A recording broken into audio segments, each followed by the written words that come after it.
So we have the spoilers for One Piece chapter 1140 titled Scopper Gaban. After the events of the last chapter where we are introduced to Scopper Gaban, we learn how the left arm of the Pirate King is now living a quiet life within Elbaf as a family man under the alias of Yasan. Gaban has been hiding within plain sight as a father of Colin and a husband to the Walrus School's biology teacher Ripley. Gaban's been casually dropping lore on us about hybrid races while wearing a Hawaiian shirt along with his mysterious flame-shaped scar, which may be connected to one of the biggest mysteries in One Piece. I'm really looking forward to breaking down everything that there is to know about chapter 1140. I'll be covering the confrontation between Luffy and Gaban. We also learn some new details about those mysterious magic circles, and you definitely want to stick around until the very end of the video as we'll be discussing how the God Knights are involved with abducting children from Elbaf and taking them to the Holy Land. So without further delay, here is my review for chapter 1140 of One Piece. Before the video begins, only 20% of the people who actually watch my content are subscribed to the channel. If you enjoy these videos, then subscribe and stick around for more content just like this. Now let's get back to the topic of the video. So the chapter begins where the last one had ended, with Luffy confused and he doesn't know why he has to fight Gaban. Zoro thinks back to what Colin had said about how powerful his father is. Luffy stretches his hand in order to take the key, but Gaban easily dodges him as he is now starting to get annoyed. Luffy then jumps closer to Gaban and then tries to take the key again, but this time Gaban coats the key with haki and he smashes Luffy into the ground as black lightning appears when the key hits Luffy. Road yells for Yasan to wait as Nami reacts in shock, but Luffy emerges from the rubble as he is very angry. He stretches his hands at Gaban multiple times like when he uses Gomu Gomu no Gatling, but Gaban dodges all of his reaches easily. He then says that he has a very nice straw hat and that it suits him better than that helmet that he was wearing. Luffy says of course because it's a treasure that Shanks had let him keep, as he then orders Gaban to give him that key. Gaban then comments on how Shanks has basically lent him the straw hat, as he asks why didn't he just give it to you, as he calls Shanks a stingy man. Luffy states that it's not like that, telling him not to say stuff like that, especially when he doesn't know anything about Shanks. Gaban responds to this remark by saying right back at you, as he then shoves a part of the key into Luffy's mouth and Luffy's head takes the shape of the key, as then Gaban takes out both of his axes and prepares to attack Luffy with them. Zoro reacts in shock to the axes that he has pulled out, as Gaban yells out the name of his technique called Yasotakeru, which translates to Army of Fierce Warriors. Zoro yells at Luffy to get out of the way as Luffy senses how powerful Gaban's haki is and his face changes to a worried and funny expression. Gaban fires a huge attack with multiple axe blows which destroy one of the castle towers. Luffy is barely able to evade the attack as Zoro stops part of it with his three sword style. Gaban then thinks to himself that Luffy has quite a good crewmate. Nami and Road are in shock as they watch as Luffy and Zoro then get serious, with Luffy changing to Gear 5 and black lightning appears in Zoro's three swords. As the Gear 5 transformation appears to be different because of the clothes that Luffy is wearing. His axe is now white and his Viking helmet has fused with his hair and it looks like as if Luffy has horns. So Zoro and Luffy both team up as they charge towards Gaban, as Gaban thinks to himself, so that's truly the white form. Luffy and Zoro attack Gaban, but he suddenly gives up and entrusts them with the key. Luffy and Zoro end up crashing into rocks since they had no other way to stop themselves from attacking. Both of them are angry because they did not get to continue the fight, as Road is about to tell them who Gaban is, but Gaban stops Road while he picks up his robe and casa hat. He tells Road not to rush it, as he explains to them that when the time comes when they leave Elbaf, if the island is still safe, he asks for them to come and see him again. Zoro says like we'd ever do that, and Luffy is equally as annoyed as he says he's right you dummy, thanks for the key, but we're not seeing you again. Gaban walks away smiling as we see a brief flashback about a moment from when Shanks had come to meet Gaban in Elbaf. Gaban says, hey Shanks, you really expect me to trust that kid so easily? Shanks tells him that he does have a point. While laughing, he says that the decision is ultimately up to Gaban as he can do whatever he wants to. So it seems like this brief clash against Gaban was him testing out Luffy, and it's no surprise that he had stopped the fight after seeing Luffy in his Gear 5 form. We then cut to the Walrus School as the kids tell Ange that they had seen a strange bird flying nearby, but when Ange looks up it's gone. We then cut to a forest in the Sun World, which is near to Walrus School. The God Knights Shamrock and Gunko land on a huge branch as Shamrock is surprised to see that Elbaf even has its own school. Then Gunko raises a hand and creates a a magic circle on the ground. Now what's interesting is that a black lightning strikes in the magic circle, and we get to see two all-new God Knights appear in this epic double spread. The first God Knight is revealed to be Saint Somers from the Shepherd family. He's a middle-aged man with glasses, he has long hair and a beard. He appears to be sitting in a luxurious armchair next to a trunk with clothes, and he's talking with someone by Denden Mushi. It seems that he has been summoned before he can dress up, so he only wears a tank top and underwear. Somers appears to be frustratingly talking to someone as he exclaims that he still needs to change and do some preparations, and that he needs at least an hour. He then says, "What about that stuff? You know, the food supplies?" as he exclaims that they cannot expect the gods to be starved to death, but it appears as though he's having trouble talking on the Denden Mushi. The second God Knight is Saint Gillingham from the Limo Shift family. While it isn't confirmed within the chapter, it's apparent that Gillingham has the power of a Zoan fruit, and it seems as though his Kirin Zoan fruit is awakened because there are white clouds floating around Gillingham's neck.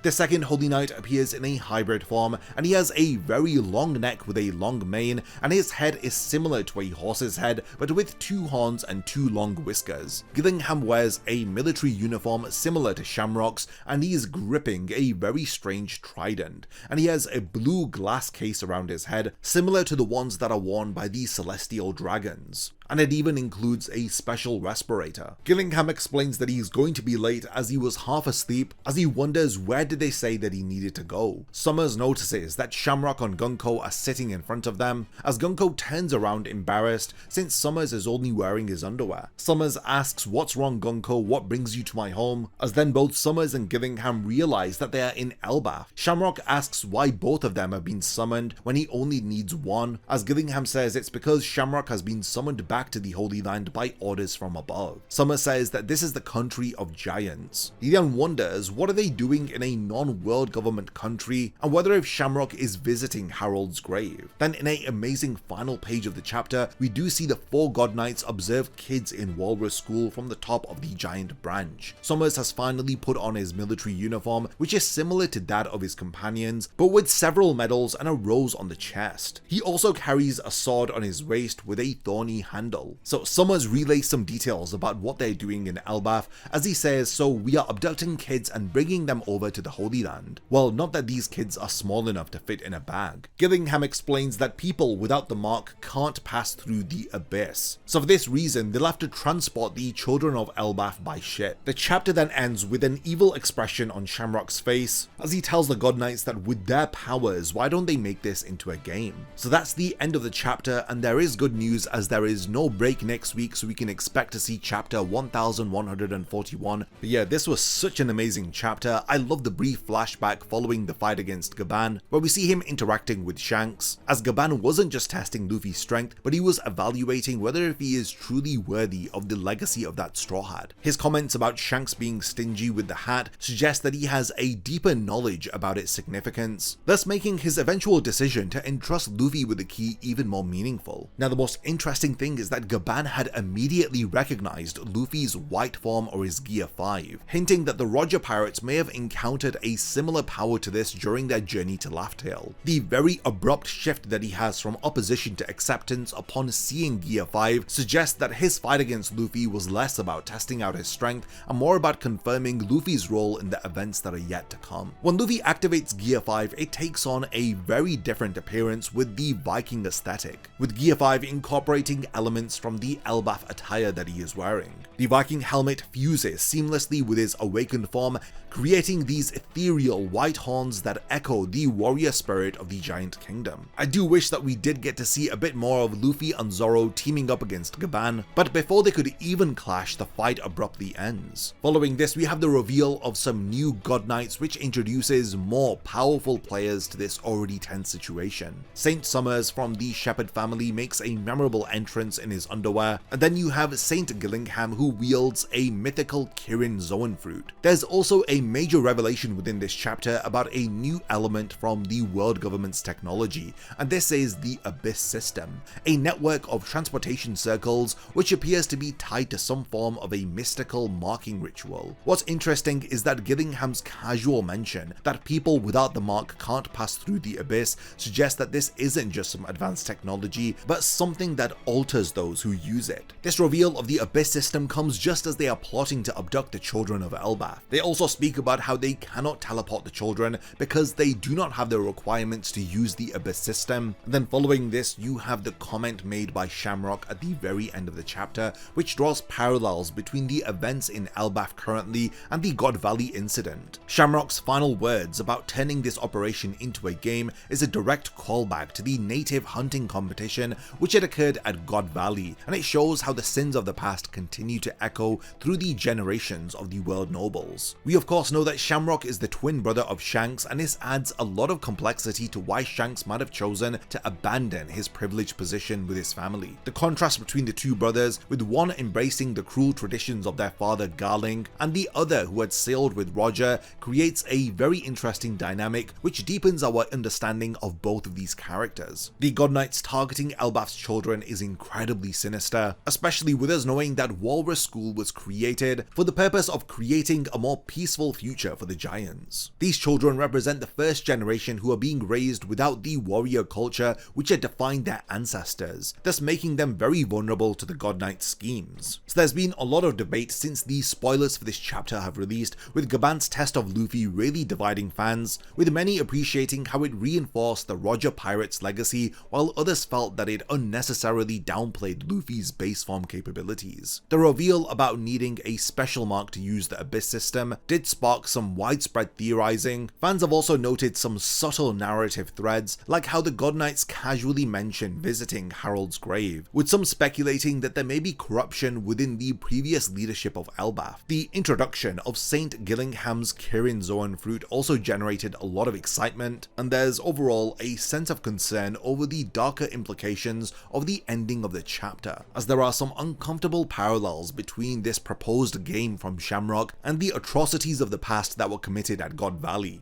Gaban's cryptic comments about the white form had also started up some theories about potential variations of Gear 5, with readers thinking about possible connections to Joy Boy's original powers. Fans have also been praising the chapter's final revelation about the planned abduction of the children of Elbaf, as Oda does a fantastic job of increasing the stakes while balancing this out by continuously revealing more lore about his world. Personally, I loved Luffy and Zoro's coordinated attack sequence. It's just a shame that it was cut short by Gaban's sudden change of mind. So there you have it, that was chapter 1140 of One Piece. I'm really looking forward to next week's chapter. Hopefully we'll get to learn some more information about the God Knight's plans for Elbaf's children, and the darker implications of Shamrock's twisted game that he is proposing, and the parallels of this with the God Valley incident. If there's anything that I've forgotten to mention about this chapter, then let me know in the comments. I would love to read all of your theories about what's currently going on within the One Piece story, so do be sure to continue the discussion. And lastly, thanks for making it to the end of this video, and I cannot wait to see you in my next One Piece chapter review.